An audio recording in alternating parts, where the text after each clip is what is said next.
Fala aí, pessoal, como é que vocês estão, sabe? Eu tava vendo, né, um vídeo, eu sigo um cara, né, na internet. Ai, deixa eu me ajeitar aqui, porque tá foda, peraí, calma aí. Eu sigo um cara na internet, eu vou tirar esse óculos por causa que me dá nervoso, que fica refletido, mas eu não enxergo mais muito bem sem óculos não, sabe? Já foi tempo.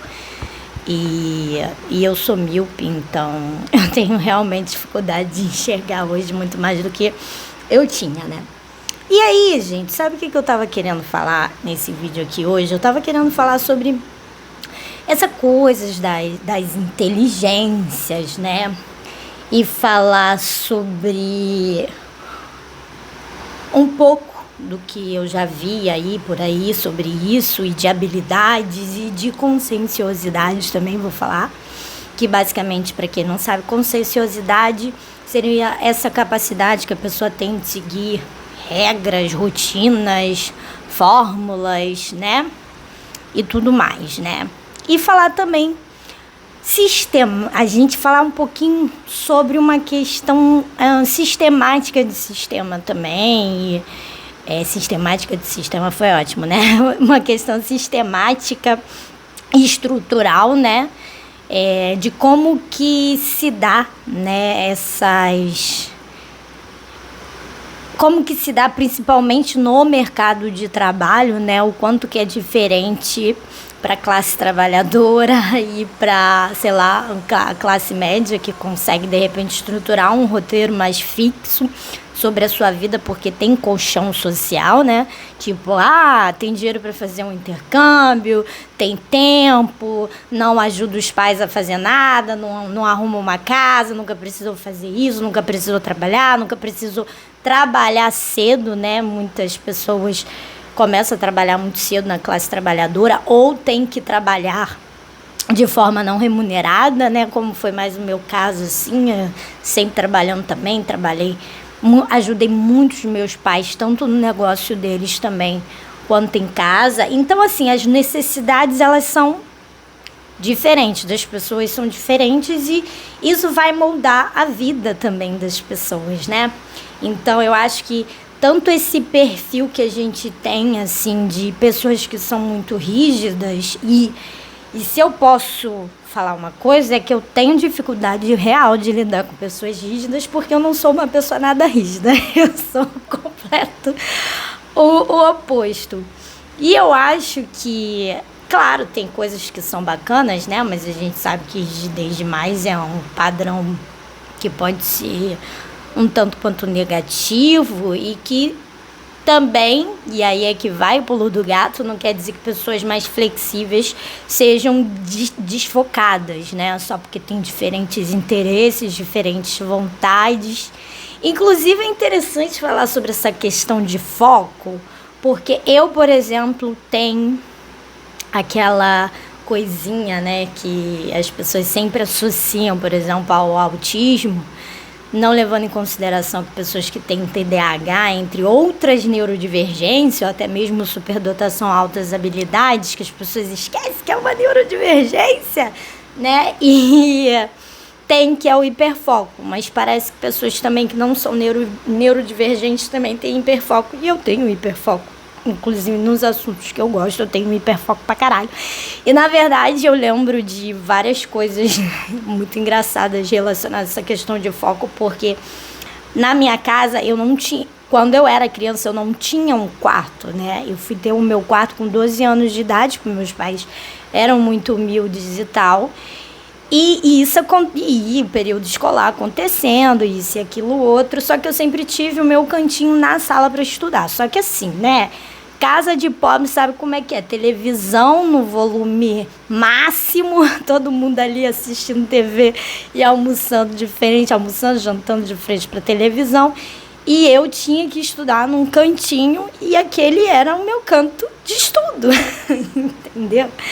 E a minha casa, depois que eu tive meu quarto, né, então, mas a minha casa ainda era de telha e eu lembro que isso me irritava pra cacete, porque ainda assim dá pra você ouvir, né, tipo outro cômodo, você ouvir pessoal na sala jantando e eu querendo estudar. E era isso, e eu vinha gritando, eu quero estudar, laxa essa porra! E a família, para de ser chata, para disso, que não sei o que não sei o que lá. E isso faz você também ter que fazer, eu desenvolver essa habilidade de focar mediante, né, uma série de distrações. E isso não é uma coisa tão fácil, né? Tanto que eu lembro até hoje que quando eu tava indo mal na escola, foi o único período da minha vida que, tipo, eu cheguei a ficar de prova final, porque eu nunca fiquei nem de prova final, né? Que era tipo aquela prova antes da recuperação, quiçá recuperação. Então, nunca tive isso, né? Mas aí teve uma experiência meio ruim, né? Porque quando eu era criança, bem pequenininha mesmo, eu era muito agitada, então não ligava muito para estudar. E minha primeira escola era uma escola que dava mais ênfase às atividades físicas. Então, tipo, tinha balé, tinha natação, tinha várias coisas do que estudo sério, propriamente. Aí depois eu fui mudando de escola, mudei de modelo de escola. Meio que sofri com essa transição, né? E aí a minha mãe falou, tá, eu vou pegar e vou te ensinar, porque não estava dando certo, o explicador não estava dando certo nada. E aí a minha mãe, só que ela ensinava do jeito dela, né? E o jeito dela era tipo assim, ela botava a música do Bob Marley no último volume, que ela ia arrumar a casa e ela falava, estuda aí. E eu falava, mãe, como é que eu vou conseguir estudar com a música alta, não sei o que, não sei o que. Ela, não, é só você focar. E aí eu falei, tá bom, só focar, não tinha jeito, né? E aí eu comecei e eu conseguia. E depois ela me fazia as perguntas e tal. A questão é que eu sempre achei assim, vamos discutir, né, essa questão do sistema escolar, currículo, que eu também acho muito relevante, né? Porque o currículo, ele sempre privilegia, para quem não entende, currículos são... É o que é escolhido de ser dado, né? O que vai ser ensinado ou não para os alunos. E eu estou pensando em currículo numa questão mais estrutural de educação e de escola, de educação básica, né? Estou falando muito currículo universitário, mas a gente pode chegar e falar sobre currículo universitário também, porque o currículo, ele sempre privilegia a classe média. O currículo, ele sempre vai esperar, né, dos alunos, e por isso os alunos que mais vão se desenvolver também dentro do sistema escolar são os alunos classe média, os alunos que têm mais estrutura familiar. Então, e isso é muito óbvio, né? Porque quando a gente vai, eu já tive essa experiência de para escolas públicas e para escolas que eram públicas, mas já tinha que fazer concurso, alguma coisa assim, você percebia, né, que muitas vezes o aluno classe média vinha com uma bagagem, e aí Bourdieu, né, vai entrar nessa pegada, ou na verdade não gosto muito de citar autores, mas enfim, vamos falar, né, e Bourdieu vinha com esse tema a respeito do capital cultural, né? Então, esse acúmulo de capital cultural do que ele está falando é o capital cultural burguês, é o capital cultural dominante, é o capital cultural ocidental branco, porque é a sociedade que ele está analisando, né? Quando ele vai discutir currículo na França, por exemplo. Então, ele verificou que as crianças que mais se destacavam dentro do sistema escolar eram crianças que tinham um colchão social.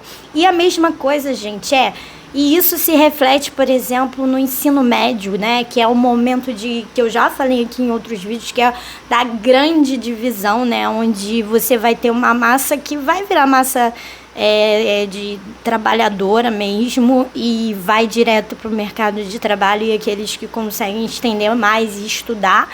Enquanto para a classe média é um itinerário natural, para a classe popular não é um itinerário tão natural assim, né? Hoje em dia está mudando, né? Sobretudo no Brasil, as estruturas. Então, a gente tem muita gente da classe trabalhadora pagando faculdades, né? Mas, enfim, estudando online também, da maneira como pode. E é por isso que a gente tem que discutir a questão do do remoto, né, do ensino remoto. E é engraçado, né, porque o Telecurso 2000, lembra lá da Globo, ele era um ensino remoto, não deixava de ser um ensino remoto. Então, isso é muito antigo, sobretudo porque tinha cursos também através de jornais, de cartas, essas coisas, então isso é muito antigo. Então, não tem como, né, a gente só criticar, né, e falar que não sei o que não é a mesma coisa, mas é uma questão de acesso, né, a classe trabalhadora precisa disso, não tem tempo, e muitas vezes trabalhar e estudar, é muito complexo, sabe? Então, isso é a realidade de muitas pessoas da classe trabalhadora. Então, certamente, quando ele fala sobre capital cultural, ele está analisando isso e está vendo que quem vai se perpetuar é como se fosse um processo de seleção natural mesmo, né, gente? Pensando na seleção natural darwinista, que só os mais fortes conseguem. Só que não é só os mais fortes e inteligentes, é uma questão estrutural de dentro de casa, de família e de desgraças que, de repente, que não aconteceu, né, na vida da pessoa. Se aconteceu, a família tinha muito mais recursos para se recuperar, né? Porque a verdade é que na vida, a vida não é linear, né? Então, aí é que vai a questão da dificuldade, né, de você ter uma certa rigidez dentro de um sistema que não está mais te prometendo estabilidade nenhuma, né? Então, essa é a realidade. Então, quando a gente vai ver, por exemplo, as pessoas da classe trabalhadora e você vai analisar, por exemplo, o currículo delas, é muito comum você ver a pessoa já fez de tudo, desde office boy a vendedor de loja, ela tem sei lá, ajudante de pedreiro, a não sei o que lá, e virou CEO de empresa. E muitas vezes esse CEO de empresa, cara, ele é muito mais humano, muito mais foda e muito mais disposto, né, a colocar a cara a tapa dele, porque justamente é isso, né? Na vida do pobre, as pessoas não podem se dar tanto ao luxo, né? As oportunidades são poucas e quando aparece tem que agarrar. E você tem que aprender rápido, e você tem que ter a traquinagem, você tem que ter a flexibilidade, você tem que... Não traquinagem no sentido negativo de malandragem, mas é no sentido positivo de malandragem também, né? Uma certa criatividade também, tanto no mercado de trabalho, tanto para sobrevivência, né? Então é isso. Isso também é estrutural, isso também é uma discussão... É uma discussão sobre o sistema, uma discussão sobre desigualdade social, né? Então, as pessoas não partem pelo mesmo ponto. É interessante, né, que falar sobre essa questão da meritocracia, que a meritocracia ela é um problema, não sei o quê. Só que sim, né, ela é um problema, só que ela é uma questão assim que foi encontrada algumas soluções, mas a gente ainda utiliza, porque não tem melhor solução ainda para avaliar essa questão do mérito, numa questão mais sistemática, né? Como, por exemplo, o acesso a universidades públicas se dá através da meritocracia. O acesso a concurso público se dá através da meritocracia. Você crescer ou não dentro de uma empresa se dá através da meritocracia. Só que a meritocracia, ela é burra quando ela é muito generalizada. Eu acredito em duas questões aqui, né? Primeiro, que eu acho relevante a gente pensar sobre meritocracia. Primeiro, as pessoas elas não partem numa corrida, vamos pensar numa corrida, né? Então, eu começo a correr a corrida da vida, o fulano começa a correr a corrida da vida dele. Eu, dentro da minha corrida da vida, eu tenho facilidades e dificuldades. Então, por exemplo, eu não tenho, de repente, vamos pensar num percurso, né? Que tem que subir em alguma coisa, numa certa altura, e o fulano já vem com corda, o fulano já vem com escada, e eu não venho com nada disso. Eu venho com vai filhão, aquele vai filhão dos pais, e vai que vai, né? E além disso, as dificuldades também, por exemplo, não só financeiras dos pais, mas uma série de outras dificuldades de família, de saúde mental, entre outros problemas que pode fazer a pessoa também, né, a caminhada ser mais difícil. Então, aí você pensa, se é uma corrida de percurso e de circuito e as pessoas não partem com os mesmos instrumentos, é como jogos vorazes, pensando assim, né, é justo. né? Que a gente se pergunta, né? Justo é uma questão, não é?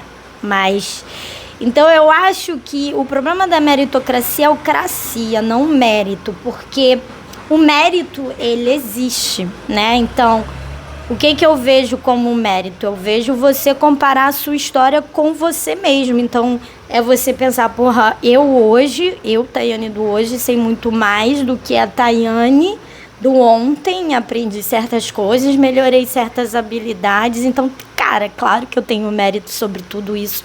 Mesmo que eu tivesse facilidade em certas coisas ou não, por família ou isso e aquilo, não adianta, mérito é mérito. Até porque a gente vê também pessoas que têm estrutura de família, têm estrutura disso, daquilo, e não fazem absolutamente nada com isso, né? Então, a questão do mérito existe sim, só que eu acho que o que não existe, só que eu acho que o que é problemático é a cracia, né, no sentido de que, porra, não dá pra você comparar uma pessoa com a outra, né? Se você compara, você tá sendo injusto. Sobretudo, você tem que sempre levar em conta questões de raça, questões de gênero, questões de classe social, questão de acesso, questão disso e daquilo. Então, assim, porra, você não conhece nada da vida da pessoa e você tá querendo se comparar? Então, assim, é uma questão bem bizarra, mas, infelizmente, a gente também não tem respostas melhores a isso, né? Ainda precisamos desse tipo de sistema, mas é preciso também abrir, né, essa questão das exceções e aí ver as questões das cotas. Cota, gente, não é só racial, mas também tem cota por renda, né? Para tentar remediar essas diferenças, né? Esses starts aí que são diferentes.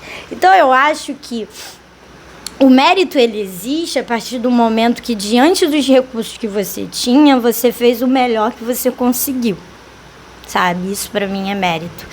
E é isso. E o mérito, ele existe sim. Não vamos tirar os méritos das pessoas só porque elas tiveram isso, aquilo, ou não tiveram isso e aquilo outro. Esqueci de falar também, né? O sistema escolar também é todo baseado no mérito, então... Assim, a gente precisa analisar a progressão do conhecimento. E aí a única forma que a gente tem hoje, né, são através de provas que vão hierarquizar as pessoas, né? Então, tem jeito. Outra coisa que eu achei muito interessante que eu estava vendo na internet e achei relevante também, é que as pessoas, e que eu sigo um especialista, que eu acompanho o trabalho dele e eu acho ele é muito interessante porque ele é da área de neuropsicologia, se eu não me engano, e ele é focado somente na questão do superdotado, da superdotação e das altas habilidades, né? E uma das coisas que eu achei interessante ele falando a respeito disso, então, o que é uma neurodivergência? Significa que o cérebro vai funcionar de uma forma diferente do que das outras pessoas. E ele falou que é muito comum você encontrar pessoas superdotadas com baixa conscienciosidade, ou seja, se você está achando que o cara que é bom em fórmula, o cara que é bom de organizar uma planilha do Excel, o cara que é bom de organizar o armário da cozinha dele, o cara que segue rotina, o cara que...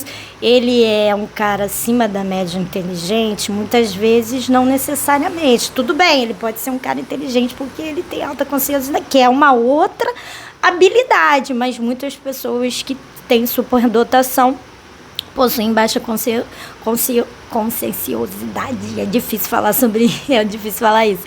Possuem baixa conscienciosidade, ou seja, são pessoas que não se adaptam muito bem a sistemas rígidos. A escola vira um tédio, coisas muito rotineiras viram um tédio. Aí, lógico, se é um tédio, a pessoa pode procrastinar, a pessoa pode cagar, a pessoa pode chegar um aluno na escola e não anotar nada, pegar e vou tirar uma foto, porque isso aqui, pra que eu tenho que ficar anotando isso, aquilo, outro, entendeu? Então, isso existe. E mesmo assim, e aí vem, né? Eu acho que isso já é uma coisa que já tem no senso comum, né? Das pessoas falarem que pessoas muito inteligentes têm aquela ideia do gênio louco, né? Que tem sempre uma esquisitice ou outra, que sim, é um estereótipo. mas pode ser que aconteça, mas pode ser verdade, né? Porque muitas pessoas realmente geniais que fizeram coisas novas e realmente disruptivas não eram as pessoas mais comuns assim que a gente via na nossa sociedade, né? Já a questão, só que esse título de gênio, né, ele é muito difícil ser atribuído a mulheres, né? E quando é atribuído, geralmente é póstumo. Quando a mulher morreu, quando a mulher foi plastificada, entendida e encaixada dentro, né, de uma caixa, aí sim, aí ela pode virar gênio. Aí sim, aí ela vira gênio. Mas o homem não, né? O homem a gente tem, né, esses gênios da tecnologia, mas que tem dificuldades sociais, mas que são assim, assado, que tem umas manias estranhas, que isso, que não sei o que lá, né? Então eu acho que esse título de genialidade, ele também perpassa por uma questão de gênero, né? Então, um homem é gênio, a mulher não. A mulher, ela só vai tornar gênio quando ela for compreensível, né? Eu só acho muito desonesto as pessoas acreditarem que, porra, se você tem diferentes interesses, isso significa que você não tem foco. Não tem nada a ver com as causas. Na verdade, eu acho que tudo que você se dedica na sua vida, você tem que analisar o custo-benefício da coisa, né? Então, assim, ainda mais quando você não tem muito bom colchão social, né? Que a gente falou lá no começo. Então, tô me dedicando. Inclusive quando eu estudava, né, fui para faculdade, eu achava o sistema escolar uma chatice e sinceramente eu nunca entendi porque vários amigos meus tinham dificuldades, porque para mim é só gravar, é uma coisa assim, você lê, grava e faz, assim, ninguém tá. Tem, assim, e ainda assim tem pessoas que têm dificuldade de fazer isso. Então, assim, não tem outra explicação. Não é sobre, eu amo estudar. As pessoas, elas têm que tirar essa questão da genética também, por mais que exista, assim, discussões genéticas que são relevantes, como a superdotação, isso e aquilo, isso não quer dizer que você não possa desenvolver uma habilidade, né? Porque o nosso cérebro é capaz de aprender tudo e qualquer coisa. Não a flutuar, né? Mas dentro da possibilidade dele, mas assim... eu não tem outra explicação que não seja preguiça, né? Só que é mais difícil você encarar essa questão, sobretudo quando tu é criança, não tem muita responsabilidade de muita coisa. Claro, a vida das pessoas são diferentes, tirando as pessoas de questão de classe e essas, né? Que a gente sabe que tem no Brasil e ainda tem muito. Então, realmente, a gente tem que... Igual meu pai, porra, meu pai estudava, mas meu pai trabalhava na roça, meu pai começou a trabalhar com 8 anos de idade, né? Então, porra, o perfil de aluno nunca vai ser igual. Então, isso certamente vai influenciar também. Então, a gente também precisa ver essas questões. Só quando eu cheguei na faculdade, que eu fui achar um pouquinho mais estimulante, interessante e desafiante, né? Algumas coisas e, tipo... E a minha própria área de formação é ciências sociais. Ela já é híbrida, ela é construída em 3 pilares, né? E ainda por cima, por vezes, mesmo assim, a gente tem que fazer recortes, tipo, é sociologia, é ciência política e é antropologia, sabe? Então, e isso abarcou o meu interesse de uma certa maneira, mas você tem que analisar custo-benefício. Então, cara, se não me dá retorno, se não me dá benefício, eu recalculo a rota. Entendeu? Sem nenhum pesar, sem nenhum problema. Então eu acho assim, cara, parabéns para quem teve uma carreira mais linear, que conseguiu, que não trocou de área, que não fez mais de uma formação, que não fez 3, não fez 4. Saiba que você é um privilegiado, né? Talvez porque você tivesse colchão social, talvez porque tivesse os contatos certos, os lugares certos, passassem por instituições, tanto de trabalho, tanto de que fossem instáveis e não aquela foda, né? De você, você tá numa situação e tá trabalhando pra caralho e aí dá ruim no negócio, empresas fecham, indústrias fecham, comércio fecha, sabe? Porque essa é a realidade do mundão. Né? A realidade do mundão é essa.